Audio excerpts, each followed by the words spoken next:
আপনারা সবাই জানেন যে আমরা এর আগে একটা সার্কুলার দিছিলাম ভাই, যে আমাদের দেশে অনেকেই অবৈধভাবে বসবাস করতেছে, যাদের ভিসার মেয়াদ শেষ হয়ে গিয়েছে। এর আগে প্রায় সংখ্যাটা ছিল আমাদের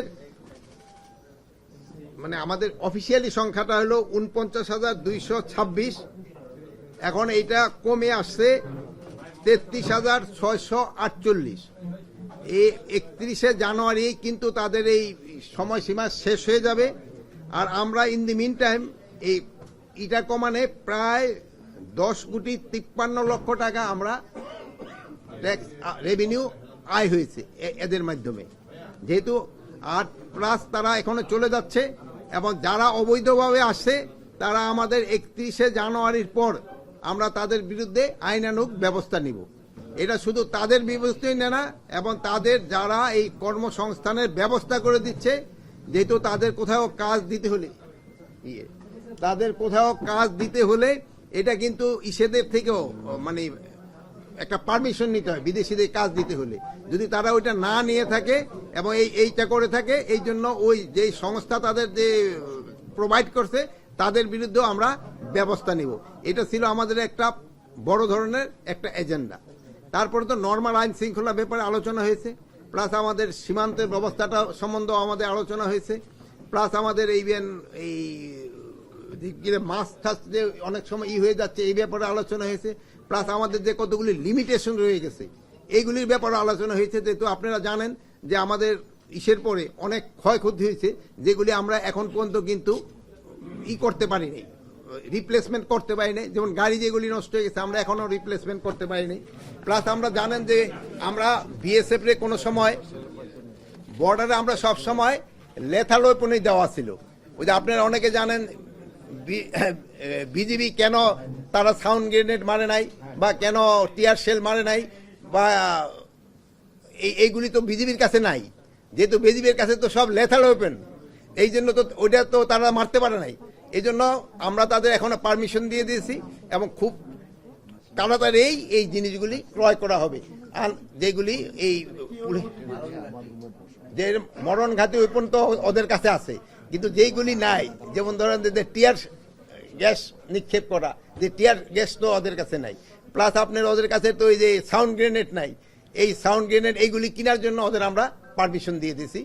যেটা নিয়ে আপনারা দেখছেন যে চাঁপাইনবাবগঞ্জে বিএসএফ এর কাছে আছে, কিন্তু আমাদের বিজিবির কাছে নাই। বিজিবির কাছে আছে হলো সব লেথাল ওয়েপন, এগুলি আমরা এদের অনুমতি দিয়ে দিছি ক্রয় করার জন্য। ডিজাইন, এলিগেন্স, বিউটি, সেরা পণ্য সবার জন্য জেভিকো। এগুলি ক্রয় করার আমরা অনুমতি দিয়ে দিছি। আগে তো ক্রয় করার অনুমতি দিছি, ক্রয় করলে কি ব্যবহার করবে না নাকি? যেসব যান জন্য ভাবির জন্য বাজার করে নিয়ে আন, সেসব বলেন নাকি এটা রান্না করার অনুমতি দিছি কিনা? ওটা তো রান্নার অনুমতি লাগবে না। কয়টা এটা পরিমাণ তো আর সবকিছু লেথাল ওয়েপন আগে ছিল, আনলেথাল যেগুলি আছে ওইগুলি। প্রাণঘাতী অস্ত্র তো ওদের দেওয়াই আছে। প্রাণঘাতী অস্ত্র তো যে সময় দরকার হলে, এখন যদি সেনাবাহিনীর জিজ্ঞেস করেন আপনারা প্রাণঘাতী ব্যবহার করতে পারেন কিনা, যুদ্ধ হলে কি ব্যবহার করবে, তা তো ওইটাই ব্যবহার করবে। পরিস্থিতি হলে তারা ডিকটেট করবে কোন সময় কোনটা ব্যবহার হবে। সীমান্তের অবস্থা এখন মোটামুটি স্টেবল অবস্থায় আছে, কোন রকমের বড় ধরনের কোনো সমস্যা নেই।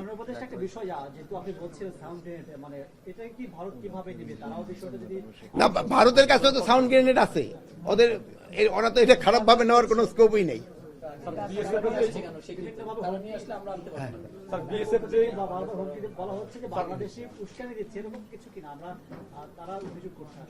এখন তো তারা অভিযোগ করছে, আমরা উস্কানি দিচ্ছি, আমরা অভিযোগ করতেছি, ওরা উস্কানি দিচ্ছে। এটা তো বর্ডারের ব্যবস্থা। আমার দুইটা প্রশ্ন। প্রথম প্রশ্ন হলো যে বিএসএফ যে ধরনের মারণাস্ত্র ব্যবহার করছে, আমাদের বিজিবিকে সেই ধরনের সক্ষমতা অর্জনে আপনারা কি ভূমিকা রাখছেন? সেকেন্ড প্রশ্ন হলো যে আপনি কি বলছেন 4টা চুক্তি ছিল, যেটা শেখ হাসিনার আমলে, খুনিত শেখ হাসিনার আমলে যে 4টা চুক্তি করছিল, যে সীমান্তের আন্তর্জাতিক যে সীমান্ত রেখা আছে আমাদের যে শূন্য রেখা তার ভিতরে এসে তারা কাজ করছে 150 গজের ভিতরে, সেই 4টা চুক্তি বাতিলের বিষয়ে আপনারা সিদ্ধান্ত নিয়েছেন এবং এটা কতটুকু অগ্রগতি আপনাদের? শোনেন, এটার ক্ষেত্রে মানে এইগুলি জানেন তো, বিদেশিদের ক্ষেত্রে এটা অগ্রগতি কিন্তু খুব আস্তে আস্তে হয়।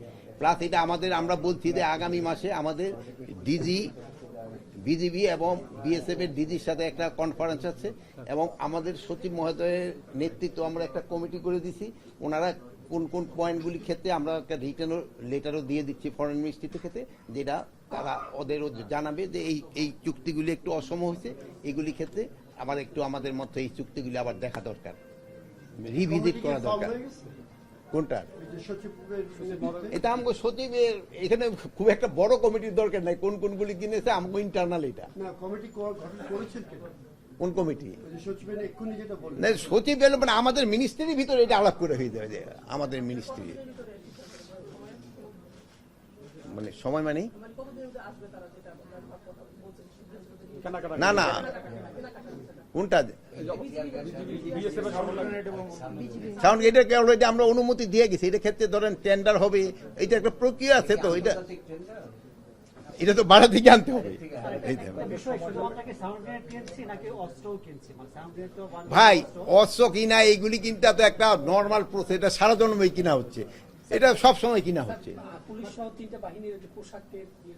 ও 3টা বাহিনীর পোশাকে ওই দেশ 3টা আছে চলে গেছে, আমরা ওই পুলিশের পোশাকটা সরি আমাদের দেখানো দরকার ছিল, ওরা মানে চলে গেছে গা, মানে দেখাইতে পারলে ভালো হইতো।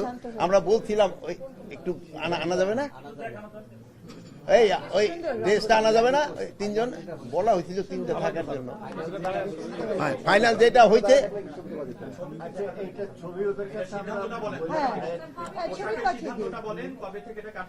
পোশাকের সিদ্ধান্তটা হয়ে গেছে। আমরা বিজিবির জন্য একটা ড্রেস দিয়েছি, সরি বিজিবি না, এই পুলিশের জন্য, র্যাবের জন্য এবং আনসারের জন্য 3টা সিলেক্ট করা হয়েছে।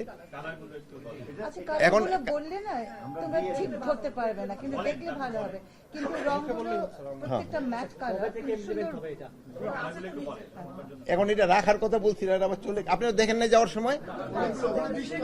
আমার মনে হয় আমরা ছবি পাঠিয়ে দিই। আচ্ছা ছবি পাঠিয়ে দিব না ভাই, এটা ইমপ্লিমেন্ট হবে তো আস্তে আস্তে, একসাথে তো সবাই পড়া যাবে না, যেহেতু এই জিনিসগুলি যেসব ধরেন আস্তে আস্তে একটা যে সময় হয় আস্তে আস্তে ইমপ্লিমেন্ট করতে হয়। যেমন ধরেন আপনাকে যে সময় বলছি ভিতরে আসেন, সব কি একসাথে ঢুকতে পারছেন?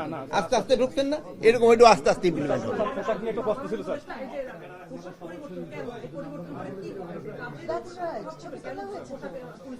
পোশাকের পরিবর্তন চাতে বোন একটা ভালো প্রশ্ন করছে, তাদের সবারই মন মানসিকতা সবকিছু পরিবর্তন হইতে হবে। পোশাকের সাথে সাথে সবকিছু মন মানসিকতা সবকিছুরই পরিবর্তন হয়। তো আমি বারবার একটা বলি, আপনারা কিন্তু একটা ক্ষেত্রে হলো সবচেয়ে বেশি জোর দেবেন, এই হলো দুর্নীতি। আপনারা যদি দেশ থেকে দুর্নীতিটা রোধ করতে পারেন, অনেক সমস্যারই সমাধান হয়ে যাবে।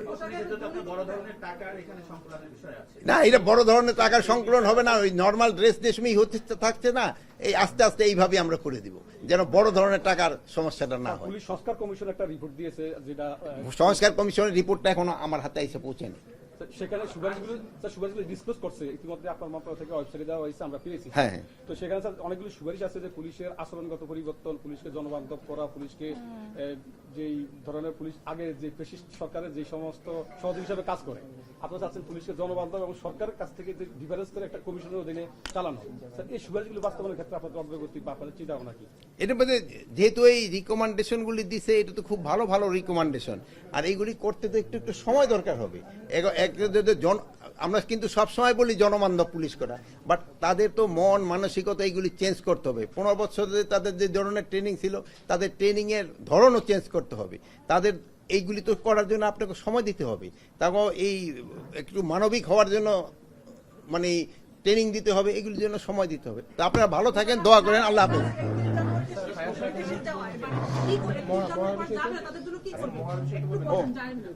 ওই মহড়াটা এখন করবেন না, আমরা আজকে আবার একটু ফায়ার, আপনারা একটু নিচে চলে দেন, যেহেতু আমরা আবার ফায়ারের একটা মহড়াও করবো।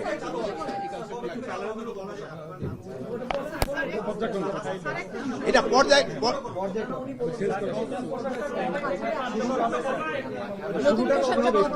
এটা শোনেন, এটা আমরা এখানে একটা সিলেক্ট করছি, হয়তো আমরা এটা শোনেন, এটা হয়তো আমাকে প্রধান উপদেষ্টারা হয়তো একটু দেখাইতে পারি, ওনারা একটু দেখে তারপরে এটা তো এরকম একটা জরুরি জিনিসটা তো আজকেই কার্যকারী হইতে হবে। স্যার, সেনাবাহিনী কতদিন মাঠে থাকবে স্যার? এই যে 2 মাস যতদিন দরকার আছে ততদিন মাঠে থাকবে।